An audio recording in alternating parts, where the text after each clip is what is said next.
ನಮಸ್ಕಾರ ಆಚಾರ್ಯ.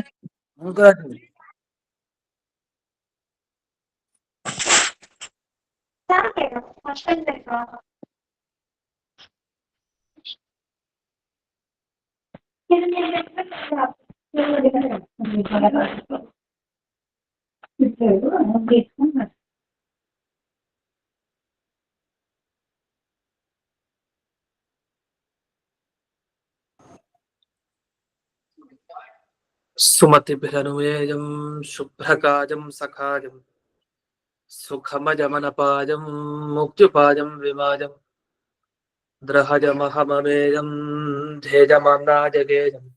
ನಮಸ್ಕಾರ ಗುರುಗಳೇ. ಸದಜಮಸದಜೇಜಂ ಶ್ರೀಸಹಾಯಂ ಭಜೇಯಂ ಅಂಜನಾಸುನು ಸಾನ್ನಿಧ್ಯಾತ್ ವಿಜಯೇನ ವಿರಾಜಿತಂ ಅಜಿತ ಪ್ರೀತಿಜನಕಂ ಭಜೇಹಂ ವಿಜಯಧ್ವಜಂ ತಪಸ್ವಾಧ್ಯಾಯ ಶುಶ್ರೂಷಾ ಕೃಷ್ಣ ಪೂಜಾರತಂ ಮುನಿಂ ವಿಶ್ವೇಶಮಿಷ್ಟತಂ ವಂದೇ ಪರಿಮ್ರಾಟ್ ಚಕ್ರವರ್ತಿನಂ. ಶ್ರೀ ಗುರುಭ್ಯೋ ನಮಃ. ಹರಿಃ ಓಂ. ಜನ್ಮಾದ್ಯಸ್ಯ ಯತೋನ್ವಯಾದಿತರತಶ್ಚಾರ್ಥೇಷ್ವಭಿಘ್ನಸ್ವರಾಟ್ ತೇನೇ ಬ್ರಹ್ಮ ಹೃದಯ ಆದಿಕವಜೆ ಮುಖ್ಯಂತಿ ಯಂ ಸೂರಯಃ. ತೇಜೋ ವಾರಿಮೃತಾಂ ಯಥಾ ವಿನಿಮಯೋ ಯತ್ರ ತ್ರಿಸರ್ಗೋ ಮೃಷಾ ಧಾಮ್ನಾ ಸ್ವೇನ ಸದಾ ನಿರಸ್ತಕುಹಕಂ ಸತ್ಯಂ ಪರಂ ಧೀಮಹಿ. ಓಂ ಸ್ವಸ್ತ್ಯಸ್ತು ಸತಾಂ ಅಶೇಷ ಸನ್ಮಂಗಲಾನಿ ಭವಂತು. ಸಮ್ಯಕ್ ಶ್ಲೋಕೈಕ ಶ್ರವಣ ಪಠನ ಮಾತ್ರೇಣ ವಕ್ತುಶ್ಚ ಶ್ರೋತॄಣಾಂ ನಿಖಿಲ ಕಲಿಕೃತ ಕಲ್ಮಷ ಅಪನೋದನ ಪಟುತರೆ. ಶ್ರೀಮದ್ಭಾಗವತೆ ಮಹಾಪುರಾಣೆ ದ್ವಿತೀಯ ಸ್ಕಂಧೆ ದಶಮಾಧ್ಯಾಯೇ ಅದ್ಯ ಕಥಾನುವಾದೇ ಸತಿ ಕಿಂಚಿತ್ ಪೂರ್ವಕಥಾನುವಾದಃ.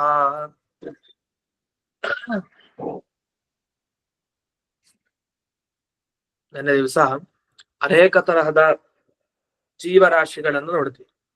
ಸಾತ್ವಿಕರಲ್ಲಿ, ರಾಜಸರಲ್ಲಿ, ಹಾಗೆ ತಾಮಸರಲ್ಲಿ. ಎಲ್ಲಿ ತನಕ ನಾವು ಬಂದಿದ್ವಿ? ಸಾತ್ವಿಕರು ಯಾರು, ಸಾತ್ವಿಕರಲ್ಲಿ ಸಾತ್ವಿಕ ಗುಂಪಿನಲ್ಲಿ ಸೇರೋರು ಯಾರು ಅಂದಾಗ ವಿವರಣೆ ಏನ್ ಮಾಡಿದ್ರು? ತತ್ವಾಭಿಮಾನಿನೋ ದೇವಾಹ ಅಂತ. ನಮ್ಮ ಪ್ರತಿಯೊಂದು ತತ್ವಗಳು ಅಥವಾ ನಮ್ಮ ದೇಹ, ಇದಕ್ಕೆಲ್ಲ ಅಭಿಮಾನಿ ದೇವತೆಗಳು ಯಾರಿದ್ದಾರೆ ಅಂತ ಪ್ರತಿಯೊಂದು ತತ್ವಕ್ಕೆ ಅಭಿಮಾನಿ ದೇವತೆಗಳಾದವರು ಸಾತ್ವಿಕರು ಅಂತ ಅನಿಸ್ಕೊಳ್ತಾರೆ. ಇಷ್ಟು ವಿಷಯ ಬಂತು.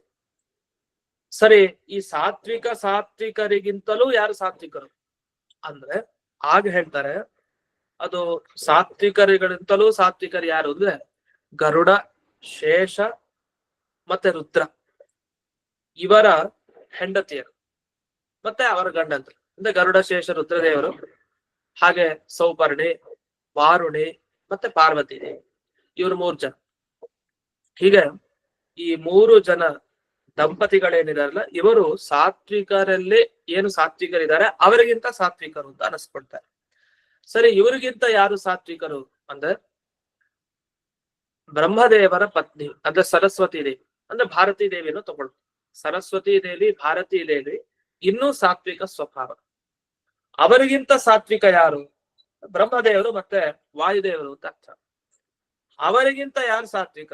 ಲಕ್ಷ್ಮೀದೇವಿ ಅಂತ ಅರ್ಥ. ಇನ್ನೂ ಸಾತ್ವಿಕ ಯಾರು? ಕೊನೆಗೆ ಪರಮಾತ್ಮ ಅಷ್ಟೇ. ಹೀಗೆ ಅಲ್ಲೂ ಕೂಡ ಒಬ್ಬೊಬ್ಬರಿಗೂ ತಾರತಮ್ಯ ಇದೆ. ಹೇಗೆ ನಾವು ತಾರತಮ್ಯದಲ್ಲಿ ಲಕ್ಷ್ಮಿ ಅಂದ್ರೆ ಪರಮಾತ್ಮ ಮೊದಲು ಹೇಳೇ ಇರ್ತೀವಿ, ಲಕ್ಷ್ಮಿ, ಬ್ರಹ್ಮವಾಯು, ಆಮೇಲೆ ಸರಸ್ವತಿ, ಭಾರತಿ, ಗರುಡ, ಶೇಷ, ರುದ್ರರು, ಆಮೇಲೆ ಅವರ ಮುಂದೆ ಕಕ್ಷೆಯಲ್ಲಿ ಬರ್ತಾ ಪತ್ನಿಯರು ಅಂತ ಹೇಳ್ತಾ ಹೋಗ್ತೀವಿ. ಆ ಕಕ್ಷಾ ತಾರತಮ್ಯ ಏನಿದೆ, ಒಂದೊಂದು ಕಕ್ಷೆ ಆದ್ಮೇಲೆ ಮತ್ತೊಬ್ರು ಬರೋದು, ಅಲ್ಲಿ ಸಾತ್ವಿಕತನೂ ಹಾಗೆ. ಆದ್ರೆ ಎಲ್ಲಿವರೆಗಂದ್ರೆ ಗರುಡ, ಶೇಷ, ರುದ್ರದೇವರಿಗಿಂತ ಹಿಂದಿನ ವರ್ಗವರೆಗೂ ಸಾತ್ವಿಕರು ಅಂತ. ಅದಾದ್ಮೇಲೆ ಬರುವಂತಹ ಗರುಡ, ಶೇಷ, ರುದ್ರರು ಮತ್ತೆ ಅವರ ಪತ್ನಿಯರು, ಅವರು ಅದಕ್ಕಿಂತಲೂ ಸ್ವಲ್ಪ ಜಾಸ್ತಿ.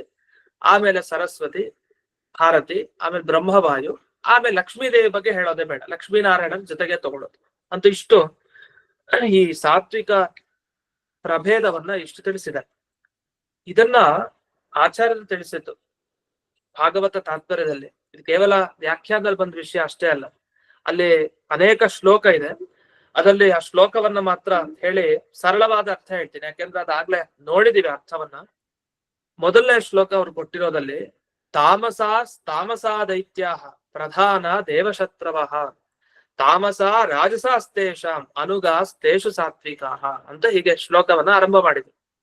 ಅಂದ್ರೆ ತಾಮಸರು ಅಂತ ದೈತ್ಯರಿರ್ತಾರೆ, ಇವರೆಲ್ಲ ಪ್ರಧಾನ, ಇವರೆಲ್ಲ ದೇವತೆಗಳ ಶತ್ರುಗಳು. ತಾಮಸ ರಾಜಸರು ಅಂತ ಇರ್ತಾರೆ, ತಾಮಸ ಸಾತ್ವಿಕರು ಅಂತ ಇರ್ತಾರೆ ಅಂತ ಇಷ್ಟು ಬಂತು. ಅಲ್ಲಿ ಅನಾಖ್ಯಾತ ಅಸುರಾಹ, ಅನಾಖ್ಯಾತ ಅಂದ್ರೆ ಆಖ್ಯಾತ ಅಂದ್ರೆ ಪ್ರಸಿದ್ಧಿ ಇಲ್ಲ, ಅಪ್ರಸಿದ್ಧರು, ಹೆಸರಿನಿಂದ ನಮಗ ಅವ್ರ ಬಗ್ಗೆ ಗೊತ್ತಿಲ್ಲ, ಅಂಥ ದೈತ್ಯರುಗಳನ್ನ ತಾಮಸ ಸಾತ್ವಿಕರಲ್ಲಿ ಸೇರಿಸೋದಷ್ಟೇ, ಒಳ್ಳೆಯವರು ಅಂತ ಅರ್ಥ ಅಲ್ಲ. ಇನ್ನು ಮಾನುಷ ದುಷ್ಟಚಾರಿಣ ರಾಜಸಾಹ ತಾಮಸಾಹ, ರಾಜಸರಲ್ಲಿ ತಾಮಸರು ಅಂದ್ರೆ ಕೇವಲ ದುಷ್ಟ ಕರ್ಮವನ್ನು ಮಾಡೋದು ಅಂತ. ಆಮೇಲೆ ಮಧ್ಯಾಹ ರಾಜಸಾಹ, ಮಧ್ಯ ಅಂದ್ರೆ ದುಷ್ಟ ಕರ್ಮ ಮಾಡ್ತಾರೆ, ಒಳ್ಳೆ ಕರ್ಮನು ಮಾಡ್ತಾರೆ, ಅಂಥವ್ರು ರಾಜಸರು ಮನುಷ್ಯರು ಅಂತ ಬಂತು. ಆಮೇಲೆ ರಾಜಸ ಸಾತ್ವಿಕಾಸ್ತತ್ರ ಮಾನುಷೇಷು ಉತ್ತಮ ಗಣಾಹ ದೇವಾ ಪೃಥಗನಾಖ್ಯಾತ ಸ್ಮೃತ ಸಾತ್ವಿಕ ತಾಮಸಾಹ. ಹೀಗೆ ಆಚಾರ್ಯರು ಶ್ಲೋಕಗಳನ್ನ ಹೇಳ್ತಾ ಬಂದು ಅದರ ಅರ್ಥವನ್ನು ನೋಡಿದ್ದೀವಿ. ಇಂಥ ಶ್ಲೋಕವನ್ನ ಕಂಠಪಾಠ ಮಾಡಿದ್ರೆ ನಮ್ಗೆ ಗೊತ್ತಾಗತ್ತೆ. ಆಗ ಕ್ರಮವಾಗಿ ಪ್ರಭೇದ ಹೇಳ್ಬೋದು. ಯಾರು ಸಾತ್ವಿಕರು, ಯಾರು ರಾಜಸ ತಾಮಸರು, ಯಾರು ತಾಮಸರು, ಹೀಗೆ ಅವ್ರನ್ನ ಹೇಳ್ಬೇಕು ಅಂದ್ರೆ ಬರ್ದಿಟ್ಟು ನೆನ್ಪಿಟ್ಕೊಬೇಕು. ಈ ಶ್ಲೋಕವನ್ನ ಬಾಯಿಗೆ ಮಾಡ್ಕೊಂಡ್ರೆ ಪಾರಾಯಣ ಮಾಡಿದ್ರೆ ಗೊತ್ತಾಗುತ್ತೆ. ಇಲ್ಲಿ ಏನ್ ಬೇಕು ನಮ್ಗೆ ಅಂದ್ರೆ ಇಷ್ಟೆಲ್ಲ ಹೇಳಿ ಕೊನೆಯ ಒಂದು 3 ಲೈನ್ ಇದೆಯಲ್ಲ, ಅದು ಬಹಳ ಮುಖ್ಯ. ಅಲ್ಲಿ ಯಾರನ್ನ ಕೊನೆಗೆ ಸಾತ್ವಿಕ ನಿಲ್ಲಿಸ್ತಾರೆ ಅದು ಬೇಕು. ಸಾತ್ವಿಕಾಸ್ತತ್ರ ತಾತ್ವಿಕಾ ಪರಿಕೀರ್ತಿತಾ ಅಂತ ಹೇಳಿದ್ರು. ಅಲ್ಲಿ 3 ಶಬ್ದ ಬಂತು, ಸಾತ್ವಿಕ, ತಾತ್ವಿಕ ಅಂತ ಬಂತು ಶಬ್ದ. ಅಂದ್ರೆ ಸಾತ್ವಿಕರು ಅಂದ್ರೆ ಅರ್ಥ ಸಾತ್ವಿಕರಲ್ಲಿ ಸಾತ್ವಿಕರು ಅಂತ. ಅವ್ರು ಯಾರು ಅಂದ್ರೆ ತಾತ್ವಿಕ ಅಂದ್ರೆ ತತ್ವಕ್ಕೆ ಸಂಬಂಧಪಟ್ಟವರು, ಅಂದ್ರೆ ತತ್ವಾಭಿಮಾನಿ ದೇವತೆಗಳ ತಾತ್ವಿಕರು ಅಂತ ಕರೀತಾರೆ. ಆ ತಾತ್ವಿಕರು ಸಾತ್ವಿಕರಲ್ಲಿ ಸಾತ್ವಿಕರು ಅಂತ, ಅದೇ ಅರ್ಥ. ನೆನ್ನೆ ಹೇಳಿದ್ದೇನ್ ಅರ್ಥನೋ ಅದೇ, ಆದ್ರೆ ಈ ಶ್ಲೋಕ ನೋಡಿದಾಗ ಕನ್ಫ್ಯೂಷನ್ ಆಗುತ್ತೆ. ಅದರಿಂದ ನೆನ್ನೆ ಹೇಳಿದ ಅರ್ಥ ಎಲ್ಲ ನೆನ್ಪಿಟ್ಕೊಂಡು ಆಮೇಲೆ ಈ ಶ್ಲೋಕವನ್ನ ಓದ್ಬೇಕು. ಇದಾದ್ಮೇಲೆ ಮುಂದಕ್ಕೆ ಹೇಳ್ತಾರೆ, ತೇಷಾಂಚ ಸಾತ್ವಿಕಾಹ ಶೇಷ ಗರುತ್ಮತ್ ರುದ್ರ ತತ್ ಸ್ತ್ರೀಯ. ಅವರಿಗಿಂತಲೂ ಯಾರು ಸಾತ್ವಿಕರು? ಶೇಷದೇವರು. ಗರುತ್ಮತ್ ಅಂದ್ರೆ ಗರುಡ ಅಂತ ಅರ್ಥ, ಪಕ್ಷಿ ಅಂದ್ರೆ ರೆಕ್ಕೆ ಇರುವಂತ ಗರುಡ ದೇವರು. ಇನ್ನು ರುದ್ರದೇವರು ತತ್ ಸ್ತ್ರೀಯ, ಹಾಗೆ ಈ ಶೇಷ ಗರುತ್ಮತ್ ಅಂದ್ರೆ ಗರುಡ ದೇವರು ಮತ್ತೆ ರುದ್ರದೇವರ ಸ್ತ್ರೀಯರು ಅಂದ್ರೆ ಪತ್ನಿಯರು ಅಂತ ಅರ್ಥ. ಅದಾದ್ಮೇಲೆ ಯಾರು? ತಥೋಪಿ ದೇವಿ ಬ್ರಹ್ಮಾಣಿ ಅಂತ ಹೇಳ್ತಾರೆ. ಆಮೇಲೆ ಬ್ರಹ್ಮಾಣಿ ಅಂದ್ರೆ ಸರಸ್ವತಿ ದೇವಿ ಅಂತ ಅರ್ಥ. ಆಮೇಲೆ ಬ್ರಹ್ಮದೇವರು ತತ ಸ್ವಯಂ ಅಂತ ಇಷ್ಟು ನಿಲ್ಲಿಸಿದ್ರು.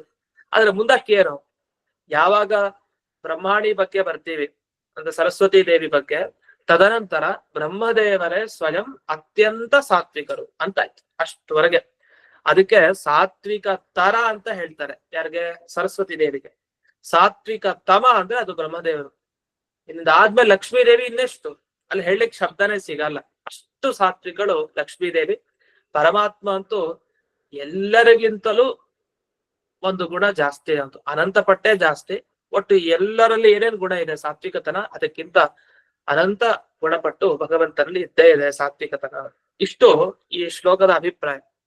ಇದರಲ್ಲಿ ಒಂದನ್ನು ಗಮನಿಸ್ಬೇಕು, ಇಲ್ಲಿ ಸಾತ್ವಿಕರು ಅಂತಂದ್ರೆ ಯಾರು ನಿಜವಾಗಿ ಇವ್ರು ತಗೊಳ್ಳೋದು ಅಂದ್ರೆ ಬ್ರಹ್ಮದೇವರಿಂದ ಹಿಡಿದು ರಾಜರವರೆಗೆ, ಅಂದ್ರೆ ಒಳ್ಳೊಳ್ಳೆ ರಾಜರು ಇರ್ತಾರಲ್ಲ, ಅಂದ್ರೆ ಋಷಿಗಳು ಅಲ್ಲೇ ಸೇರ್ತಾರೆ. ಅವ್ರು ರಾಜಸರಲ್ಲಿ ಋಷಿಗಳನ್ನ ಸೇರಿಸಬಾರ್ದು, ಮನುಷ್ಯರನ್ನ ಮಾತ್ರ ರಾಜಸರ ಗುಂಪದಲ್ಲಿ ಸೇರಿಸೋದಷ್ಟೇ.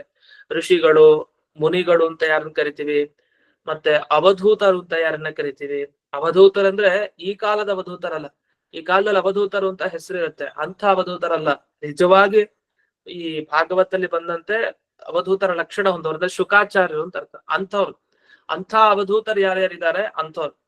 ಅಂಥ ಅವಧೂತರು, ಋಷಿಗಳು, ಮುನಿಗಳು ಇವರೆಲ್ಲ ಸೇರ್ತಾರೆ. ಬ್ರಹ್ಮದೇವರಿಂದ ಆರಂಭಿಸಿಕೊಂಡು ಅಲ್ಲಿವರೆಗೆ ಸಾತ್ವಿಕರ ಗುಂಪಿನಲ್ಲೇ ಪ್ರವೇಶ. ಆದ್ರೆ ಅಲ್ಲಿ ವಿಭಾಗ ಇದೆ, ಸಾತ್ವಿಕ ತಾಮಸ, ಸಾತ್ವಿಕ ರಾಜಸ, ಸಾತ್ವಿಕ ಅಲ್ಲಿ ವಿಭಾಗ ಇದೆ. ಆದ್ರೆ ಈ ರಾಜಸರಲ್ಲಿ ಮಾತ್ರ ಎಂದಿಗೂ ಋಷಿ ಮುನಿಗಳು ಅವಧೂತರನ್ನ ಸೇರ್ಸೋ ಹಾಗಿಲ್ಲ, ಅವರು ಉತ್ತಮರೇ ಅಲ್ಲಿಗಿಂತ. ಇದು ಒಂದು ವಿಷಯ. ಮತ್ತೊಂದು ವಿಷಯ, ಇಲ್ಲಿ ಅನಾಖ್ಯಾತ ದೇವತೆಗಳು ಅಂತ ಬರ್ದಿದೆ. ಅನಾಖ್ಯಾತ ಅಂದ್ರೆ ಅವರು ಪ್ರಸಿದ್ಧ ದೇವತೆಗಳಲ್ಲ, ಅವ್ರ ಹೆಸರು ಗೊತ್ತಿರಲ್ಲ. ಅಂಥವ್ರು ಯಾರು ಅಂದ್ರೆ ಚಕ್ರವರ್ತಿಗಳು ಅಂತ ಇರ್ತಾರೆ. ಆ ಚಕ್ರವರ್ತಿಗಳಿಂದ ಹಿಡಿದು ಚಿರ ಪಿತೃಗಳು ಅಂತ, ಪಿತೃಗಳು ಅಲ್ಲಿಯವರೆಗೆ ಅವರು ಅನಾಖ್ಯಾತ ದೇವತೆಗಳು ಅಂತ, ಅದೇ ಅಪ್ರಸಿದ್ಧ. ಅವರ ಬಗ್ಗೆ ವಿಶೇಷವಾಗಿ ಉಲ್ಲೇಖ ಇರಲ್ಲ. ಒಂದು ಗುಂಪಿನಲ್ಲಿ ಇರ್ತಾರಷ್ಟೇ. ಆ ಗುಂಪಿನ ದೇವತೆಗಳ ಹೆಸರೇನು ಅದು ನಮಗ್ ಸಿಗಲ್ಲ. ಅವ್ರು ಆ ರೀತಿ ಪ್ರಸಿದ್ಧ ಅಲ್ಲ. ಅಂತ ದೇವತೆಗಳನ್ನ ಅಲ್ಲಿ ತಗೊಳ್ಬೇಕು, ಇದೊಂದು ವಿಷಯ. ಇದನ್ನ ಇಲ್ಲಿ ಕ್ಷಿತಿಪಾನ್ ಆರಭ್ಯ ಚಿರ ಪಿತೃಪರ್ಯಂತಹ ಉತ್ತಮ ಜೀವಾಹ ಅಂತ, ಉತ್ತಮ ಜೀವನೆಲ್ಲ ಅಪ್ರಸಿದ್ಧರಾದ ದೇವತೆಗಳು ಅಂತ ತಗೊಳ್ಬೇಕು ಅಂತ ಉಲ್ಲೇಖ ಮಾಡಿದ್ದಾರೆ. ಇಷ್ಟು ಈ ಶ್ಲೋಕದ ಅಭಿಪ್ರಾಯ. ಇದು ಮುಂದಕ್ಕೆ ಹೋಗೋಣ. ಮುಂದಿನ ಶ್ಲೋಕ. ಇಷ್ಟೆಲ್ಲ ಹೇಳಿದ್ರಲ್ಲ, ಸರಿ, ಜಗತ್ನಲ್ಲಿ ತಾಮಸರಿದ್ದಾರೆ. ಅಂದ್ರೆ ಕಲಿ ಮುಂತಾದ ದೈತ್ಯರ ಹಾವಳಿ ಜಾಸ್ತಿ, ತಾಮಸ ಸಾತ್ವಿಕರು, ತಾಮಸ ರಾಜಸರು ಎಲ್ಲರೂ ಇದ್ದಾರೆ. ಇವರೆಲ್ಲ ಇದ್ದಾಗ ಬದುಕೋದು ಹೇಗೆ? ಸಾತ್ವಿಕರು ತುಂಬಾ ಕಷ್ಟ ಅಲ್ಲ. ಸಾತ್ವಿಕರು ಬದುಕೋದು ಹೇಗೆ? ದುಷ್ಟರು ಜಾಸ್ತಿ ಆದಾಗ ಸಾತ್ವಿಕರಿಗೆ ತುಂಬಾ ಕಷ್ಟ ಆಗತ್ತೆ. ಆಗ ದೇವ್ರು ಏನ್ ಮಾಡ್ತಾನೆ? ಯಾರು ಸಹಾಯ ಮಾಡ್ತಾನ? ಹಾಗೆ ಬಿಟ್ಟು ಬಿಡ್ತಾನ? ಜೀವರಾಶಿಗಳು ಸಂಸಾರಕ್ಕೆ ಬಂದಿದ್ದಾರೆ ನಿಜ, ಅದೇ ಸಾತ್ವಿಕರ ಪಾಡೇನು ಅಂತ. ಅದೇ ನೀವು ಗಮನಿಸಿ, ಸಾತ್ವಿಕರ ಪಾಡೇನು ಪ್ರಶ್ನಿಸೋ ಹಾಗಿಲ್ಲ. ಯಾಕೆ? ಸಾತ್ವಿಕರು ಅಂದ್ರೆ ಯಾರು? ಬ್ರಹ್ಮದೇವರಿಂದ ಹಿಡಿದು ಋಷಿ ಮುನಿಗಳವರೆಗೆ, ರಾಜರುಗಳವರೆಗೆ ಮನುಷ್ಯರನ್ನ ತಗೊಂಡೇ ಇಲ್ಲ ಲೆಕ್ಕಕ್ಕೆ. ಕ್ಷಿತಿಪಾಹ ಅಂತ ಅಲ್ಲಿವರೆಗೆ ತಗೊಂಡ್ರಷ್ಟೇ, ರಾಜರುಗಳವರೆಗೆ. ಅಂದ್ರೆ ಇವರಲ್ಲಿ ಯಾರಿಗಾದ್ರೂ ತೊಂದ್ರೆ ಆದ್ರೆ ಆಗ ದೇವ್ರು ಬರ್ತಾನಂತೆ. ಹಾಗಾದ್ರೆ ದೇವ್ರು ಬರ್ತಾನೆ, ಅವತಾರ ಎತ್ತಾನೆ, ಆದ್ರೆ ಯಾವಾಗ ಅಂದಾಗ ಇದಕ್ಕೆ ಉತ್ತರ ಕೊಡ್ತಾನೆ. ನಾವು ನೋಡಿದೀವಿ, ಇದು ಧರ್ಮ ಸಂಸ್ಥಾಪನಾರ್ಥಾಯ ಸಂಭವಾಮಿ ಯುಗೆ ಯುಗೆ. ಇದು ಪ್ರಸಿದ್ಧ ಮಾತು ಭಗವದ್ಗೀತೆ. ಧರ್ಮ ಸ್ಥಿರ ಆಗ್ಬೇಕು, ಅಧರ್ಮ ಹೋಗ್ಬೇಕು ಅಂದಾಗ ಭಗವಂತ ಆಯಾಯ ಕಾಲದಲ್ಲಿ ಅವತಾರ ಮಾಡ್ತಾನೆ ಅಂತ. ಅದೇ ತರಹದ ಶ್ಲೋಕ ಇದು. ಇಲ್ಲೇನ್ ಹೇಳ್ತಾರೆ ಅಂತ ನೋಡೋಣ. ಸ್ವಲ್ಪ ವಿವರಣೆ ಕೊಡ್ತಾರೆ ಆ ಭಾಗಕ್ಕೆ. ಧರ್ಮ ಸಂಸ್ಥಾಪನೆಗೋಸ್ಕರ ದೇವ್ರ ಅವತಾರ ಎತ್ತುತ್ತಾನೆ ಯುಗ ಯುಗದಲ್ಲಿ ಇದ್ರೆ ಹೇಗೆ, ಯಾವಾಗ, ಯಾವ ರೀತಿ ಅಂದಾಗ ಈ ಮುಂದಿನ ಶ್ಲೋಕ ಬಂದಿದೆ. 42ನೇ ಶ್ಲೋಕ. 3 ಲೈನ್ ಇದೆ. ಇದು ಒಟ್ಟು 3 ಲೈನ್ ಹೇಳ್ಕೊಡ್ತೀನಿ.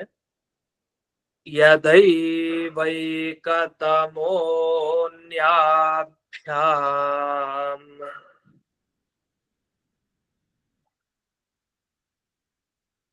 ಸ್ವಭಾವ ಉಪಹನ್ಯತೆ.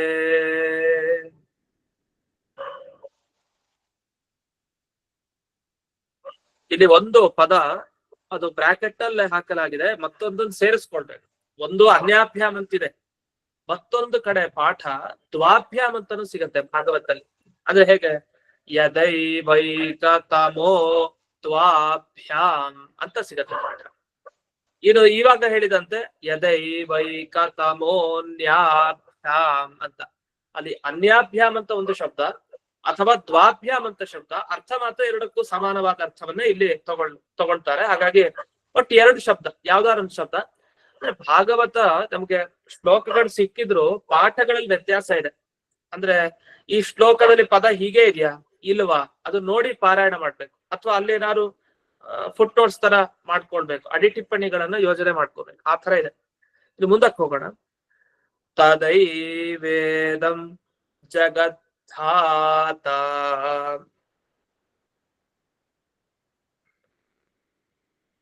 ಭಗವಾನ್ ಧರ್ಮ ರೂಪಧೃಕ್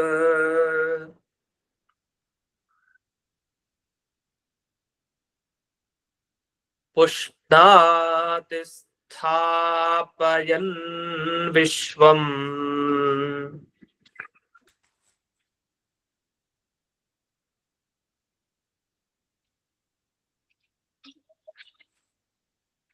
ತಿರ್ಯಂ ನರಸುರಾತ್ಮಭಿಃ.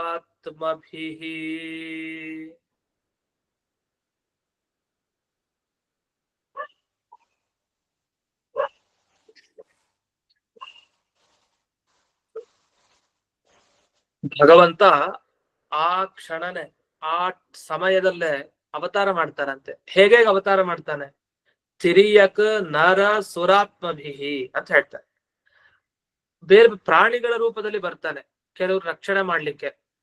ಮತ್ಸ್ಯ ಅವತಾರ ಎತ್ತದ ತಿರಿಯಕ್ ಅಂದ್ರೆ ಪ್ರಾಣಿಗಳ ರೂಪ. ಮತ್ತೊಂದು ಕೂರ್ಮ ನರಸಿಂಹನಾಗಿ ಬಂದ, ವರಾಹನಾಗಿ ಬಂದ. ಅದಲ್ಲೂ ಕೂಡ ಚರ್ಚೆ ಇದೆ. ವರಾಹ ಅಂತಂದ್ರೆ ಅದು ಪೂರ್ತಿ ವರಾಹ ರೂಪನೋ ಅಥವಾ ಅಂದ್ರೆ ಪೂರ್ಣ ಹಂದಿಯ ರೂಪವೋ, ಪೂರ್ತಿ ಮನುಷ್ಯನ ದೇಹ ಇಲ್ವೇ ಅಲ್ವೋ, ಅಥವಾ ಈ ಹಯಗ್ರೀವ ದೇವರ ತರ ಬರೀ ಮುಖ ಮಾತ್ರ ಇದು ಕುದುರೆ. ಮತ್ತೆ ಇನ್ನು ಮಿಕ್ಕಿದ್ದೆಲ್ಲ ಮನುಷ್ಯರ ದೇಹ. ಈ ತರ ಮತ್ಸ್ಯ ಅಂದ್ರೆ ಪೂರ್ತಿ ಮತ್ಸ್ಯನ ನೋಡ್ತೀವಿ. ಆದ್ರೆ ಮತ್ಸ್ಯಾವತಾರ ಅಂತಂದ್ರೆ ಅದು ಪೂರ್ತಿ ಮೀನೆ ಅದೇ ಆಕಾರದಲ್ಲ, ಅಥವಾ ಅರ್ಧನ. ಹೇಗೆ ವರಾಹ ದೇವರ ಅವತಾರದಲ್ಲೂ ಅಷ್ಟೇ, ಮುಖ ಮಾತ್ರ ಅದೇ ವರಾಹ, ಈಗ ತಾನೇ ಬಂತು. ಇನ್ನು ನರಸಿಂಹ ಅಂತೂ ಪ್ರಸಿದ್ಧ, ಗೊತ್ತೇ ಇದೆ. ಇನ್ನು ಕೂರ್ಮಾದಲ್ಲಿ ಹೇಗೆ, ಅದು ಪೂರ್ತಿ ಆಮೆನಾ ಅಥವಾ ಅರ್ಧ ಮನುಷ್ಯನ ದೇಹ ಅರ್ಧ ಆಮೆ ಮುಖನಾ, ಹೇಗೆ?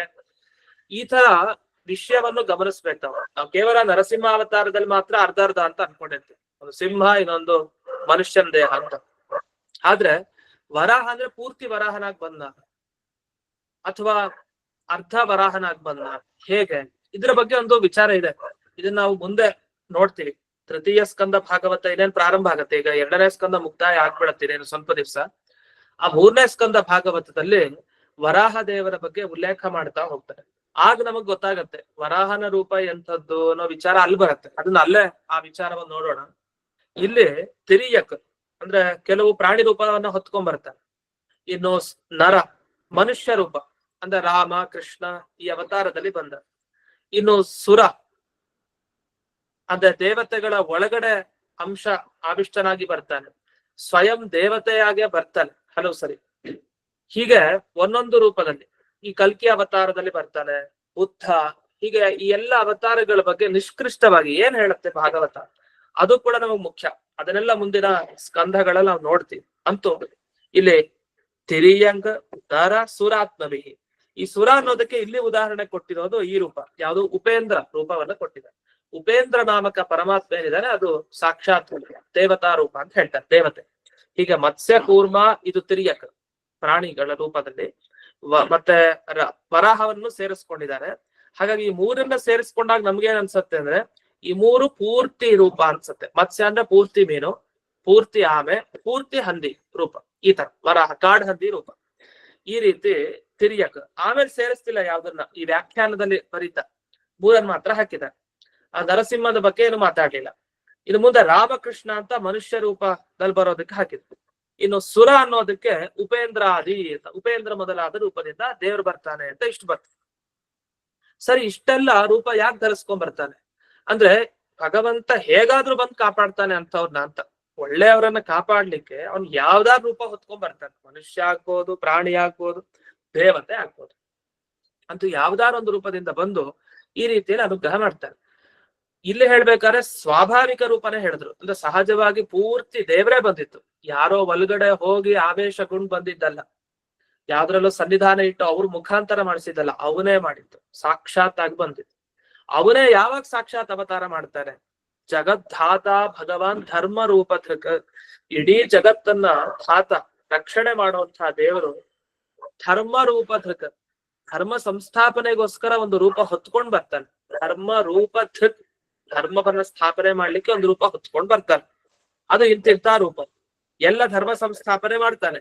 ವಿಶ್ವಂ ಪುಷ್ಣಾತಿ, ಚೆನ್ನಾಗಿ ಜಗತ್ತನ್ನ ಪುಷ್ಣಾತಿ ಪೋಷಣೆ ಮಾಡ್ತಾನೆ. ಆದ್ರೆ ಯಾವಾಗ ಅಂದ್ರೆ ಆಗ ಉತ್ತರ ಹೇಳ್ತಾರೆ, ಯದೈವ ಏಕತಮೋ ದ್ವಾಭ್ಯಾಂ ಸ್ವಭಾವ ಉಪಹನ್ಯತೆ ಅಂತ ಮೊದಲನೇ ವಾಕ್ಯ ಬಂತು. ಯಾವಾಗ ಈ ಸಾತ್ವಿಕ ಜನರಿಗೆ ಈ ರಾಜಸ ತಾಮಸರಿಂದ ತೊಂದರೆ ಆಗತ್ತೋ ಆಗ ಬರ್ತಾನಂತೆ ದೇವರು. ಇಷ್ಟು ಬಂತು. ಹಾಗಾದ್ರೆ ಸಾತ್ವಿಕರಿಗೆ ಯಾವಾಗ ತೊಂದರೆ ಆಗತ್ತೋ ಆಗ ದೇವರ ಅವತಾರ ಮಾಡ್ತಾರೆ. ಅಂದ್ರೆ ಯಾವ್ದ್ರಿಂದ ತೊಂದ್ರೆ, ರಾಜಸರಿಂದ ತಾಮಸರಿಂದ. ಈ ರಜೋಗುಣ ಜಾಸ್ತಿ ಇರೋರು, ತಮೋಗುಣ ಜಾಸ್ತಿ ಇರೋರು ಸಾತ್ವಿಕರನ್ನ ತೊಂದರೆ ಮಾಡ್ತಾರೆ, ತುಂಬಾ ಸಾತ್ವಿಕರಿಗೆ ತೊಂದರೆ ಕೊಡ್ತಾರೆ. ಅದ್ ಯಾವಾಗ ಆ ಹಂತ ತುಂಬಾ ಆಗತ್ತೋ ಆಗ ದೇವರ ಈ ರೀತಿ ಅವತಾರ ಎತ್ತಿ ಬರ್ತಾರೆ ಅಂತ ಇಷ್ಟಿದೆ. ಇಲ್ಲ ಹಾಗಾದ್ರೆ ಈ ತರ ವ್ಯಾಖ್ಯಾನ ಮಾಡಿದ್ರೆ ತಪ್ಪಾಗ್ಬಿಡತ್ತೆ. ನೇರವಾಗಿ ಈ ತರ ಶ್ಲೋಕದಿಂದ ಅರ್ಥ ಆಗತ್ ನಮ್ಗೆ. ಯಾಕೆಂದ್ರೆ ಸಾತ್ವಿಕರು ಬರೀ ಸಾತ್ವಿಕರಲ್ಲ ಅಷ್ಟೇ ಇಲ್ಲ, ರಾಜಸ ಸಾತ್ವಿಕರು ಅಂತಿದ್ದಾರೆ, ತಾಮಸ ಸಾತ್ವಿಕರು ಅಂತಾನೂ ಇದ್ದಾರೆ. ಅಂದ್ರೆ ಯಾವ ದೈತ್ಯರ ಹೆಸರೇ ಗೊತ್ತಿಲ್ಲ ಅಂತ ಅಪ್ರಸಿದ್ಧರಾದ ದೈತ್ಯರು ಅವರ ತಾಮಸ ಸಾತ್ವಿಕರ ಗುಂಪಿನಲ್ಲಿ ಸೇರ್ತಾರೆ, ಅದು ಹಿಂದಕ್ ಬಂತು. ಇನ್ನು ರಾಜಸ ಸಾತ್ವಿಕರು ಅಂತಂದ್ರೆ ಅದು ಕೂಡ ಹಿಂದಕ್ ಬಂತು. ಯಾರು ಈ ಕೇವಲ ಪುಣ್ಯ ಕೆಲಸಗಳನ್ನ ಮಾತ್ರ ಮಾಡ್ತಾ ಇರ್ತಾರೆ ಅಂತ ಉತ್ತಮ ಮನುಷ್ಯರನ್ನ ರಾಜಸ ಸಾತ್ವಿಕ ಅಂತ ಕರೀತಾರೆ. ಇಲ್ಲಿ ನೀವ್ ಹೇಳ್ತಾ ಇರೋದು ಎಂಥ ಸಾತ್ವಿಕರನ್ನ, ಅದು ನಮ್ಮ ಪ್ರಶ್ನೆ. ಇದು ಸಾತ್ವಿಕ ಗುಂಪಿನವರು ಮಾತ್ರನ ಅಥವಾ ರಾಜಸ ಸಾತ್ವಿಕ ಅಂತ ಮಿಶ್ರಣ ಇದೆಯಲ್ಲ ಅಂಥವರನ್ನು ತಗೊಳ್ತಾ ಇದ್ದೀರಾ? ಯಾರನ್ನು ತಗೊಳ್ತೀರಿ? ಯಾರಿಗೆ ಈ ರಾಜಸರು ತಾಮಸರಿಂದ ತೊಂದರೆ ಆದಾಗ ಈ ಧರ್ಮವನ್ನ ಸ್ಥಾಪನೆ ಮಾಡ್ಲಿಕ್ಕೆ ದೇವ್ರ ಅವತಾರ ಮಾಡ್ತಾರೆ ಅಂದ್ರೆ, ಈ ವ್ಯಾಖ್ಯಾನಕಾರೆಲ್ಲ ಏನ್ ಮಾಡ್ತಾರೆ ಅಂದ್ರೆ, ಈ ರಾಜಸ ಸಾತ್ವಿಕರನ್ನ ತಗೊಳೋದೇ ಇಲ್ಲ. ಅಂದ್ರೆ ಯಾರನ್ನ ತಗೊಳಲ್ಲ ಅಂದ್ರೆ ಇವರು ಈ ಮನುಷ್ಯರಲ್ಲಿ ಉತ್ತಮ ಮನುಷ್ಯರು ಸೇರಿದ್ದಾರೆ ಅಂದ್ರೆ ಕೇವಲ ಪುಣ್ಯ ಕೆಲಸ ಮಾಡ್ತಾ ಇರ್ತಾರಲ್ಲ ಅಂಥವ್ರಿಗೆ ತೊಂದರೆ ಆದಾಗ ಭಗವಂತ ಬರ್ತಾನೆ ಅಂತ ಹೇಳಲೇ ಇಲ್ಲ. ಯಾರಿಗೆ ಅಂದ್ರೆ ಋಷಿಗಳು, ಮುನಿಗಳು, ಈ ಅವಧೂತರು, ದೇವತೆಗಳು, ಇಂಥವರಿಗೆ ಬ್ರಹ್ಮದೇವರಿಂದ ಹಿಡಿದು ಈ ಕ್ಷಿತಿಪ ಈ ರಾಜರಿಗೆ, ಒಳ್ಳೊಳ್ಳೆ ರಾಜರೇನಿದ್ದಾರೆ ಅಂಥವರಿಗೆ ತೊಂದರೆ ಆಯ್ತು ಅಂದ್ರೆ ಆಗ ದೇವ್ರು ಬರ್ತಾನೆ ಅಂಥ ಅವತಾರ ಎತ್ಕೊಂಡು. ಹಾಗಂತ ಮಿಕ್ಕಿದ ಸಮಯದಲ್ಲಿ ಬರೋದಿಲ್ಲ ಅಂತ ಹೇಳ್ತಾ ಇಲ್ಲ. ಆದ್ರೆ ಸಾಕ್ಷಾತ್ ತಾನು ಮತ್ಸ್ಯ, ಕೂರ್ಮ, ವರಾಹ ಈ ತರ ಅವತಾರ ರೂಪಗಳನ್ನು ಹೊತ್ಕೊಂಡ್ ಬರೋದು ಯಾವಾಗ ಅಂದ್ರೆ, ಯಾವಾಗ ಸಾತ್ವಿಕರಿಗೆ, ಸಾತ್ವಿಕ ರಾಜಸರಿಗೆ, ಸಾತ್ವಿಕ ತಾಮಸರಿಗೆ ಇವರಿಗೆಲ್ಲ ತೊಂದರೆ ಆಗತ್ತಲ್ಲ, ಆಗ ಭಗವಂತ ಅವತಾರ ಎತ್ತು ಬರ್ತಾರೆ. ಹಾಗಾದ್ರೆ ಉತ್ತಮ ಮನುಷ್ಯರನ್ನ ಸೇರಿಸ್ಕೊಳ್ಳೇ ಇಲ್ಲ ಇಲ್ಲಿ. ಅವ್ರ ಕರ್ಮ ಅವ್ರು ಅನುಭವಿಸ್ಬೇಕು. ಅವ್ರಿಗೆ ತೊಂದರೆ ಆದ್ರೆ ಪ್ರಾರಬ್ಧ ಕರ್ಮ. ಅದು ಋಷಿ ಮುನಿಗಳಿಗೆ ತೊಂದರೆ ಆಯ್ತಾ ಆಗ ಬರ್ತಾರೆ, ಯಾವ್ದಾರ ಒಂದು ಅವತಾರ ಎತ್ಕೊಂಡು ಆಗ ಬಂದೇ ಬರ್ತಾರೆ. ಹಾಗಾಗಿ ಈ ಅನೇಕ ಕಡೆ ನೋಡ್ಬೇಕಾ ಋಷಿ ಮುನಿಗಳಿಗೆ ತೊಂದರೆ ಆದಾಗ ದೇವರ ಅವತಾರ ಎತ್ತಾನೆ, ಅವರ ಅನುಗ್ರಹ ಮಾಡ್ಲಿಕ್ಕೋಸ್ಕರ ದೇವ್ರು ಬಂದ, ಹೀಗೆ ವ್ಯಾಖ್ಯಾನ ಮಾಡ್ತಾರೆ.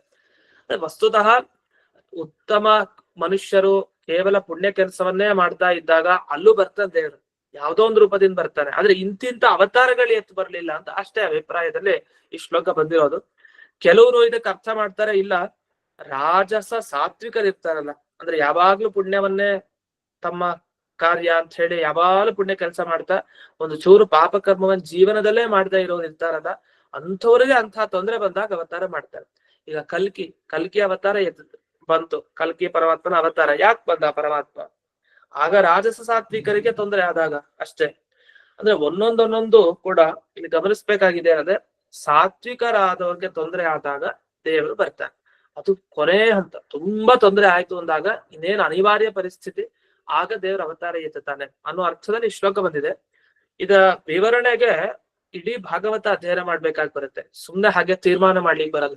ಮಧ್ಯದಲ್ಲಿ ಪ್ರಶ್ನೆಗಳು ಮಾಡ್ಕೊಂಡು ಅದಕ್ಕೆ ಉತ್ತರಗಳನ್ನು ಕೊಟ್ಟಿರ್ತಾರೆ.